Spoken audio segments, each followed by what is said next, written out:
alaikum wa rahmatullahi wa barakatuh. It is such a pleasure to be here alongside so many friends and so many for whom today is the first time I'm having the opportunity to meet you.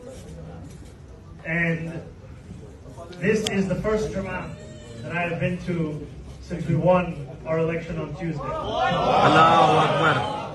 And it was an election where we made history.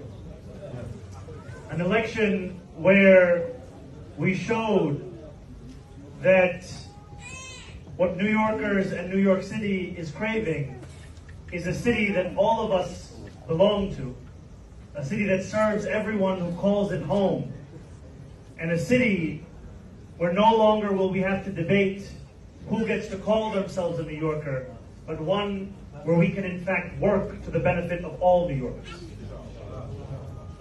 And I've been asked many a time, what does it mean to be the first Muslim mayor of New York City? And I have shared this with many who have prayed alongside us today, but I have never said this as the mayor-elect. So if you will humor me to say it once more. As a young child learning about Islam, my dada, my grandfather Yusuf, my dadi, my grandmother Kulsum would teach me of what it meant to be a good Muslim. And they would tell me it meant to be a good person, to help those in need and to harm no one. And my dadi would teach me the words of the Prophet ﷺ. And I think of those words especially today, because today at Somos is a day of service, a day where we give back.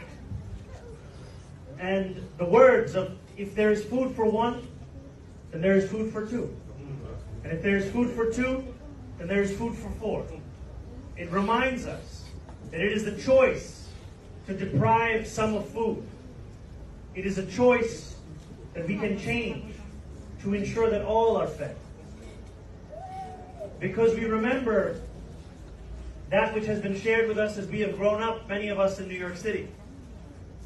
If you are not at the table, you may find yourself on the menu. And it was a Muslim brother in Malcolm X who reminded us that sitting at the table does not make you a diner. You have to be eating some of what's on that plate. And the time is now for every New Yorker in the wealthiest city, in the wealthiest country in the history of the world, to be able to eat, to be able to feed their families, to be able to both be free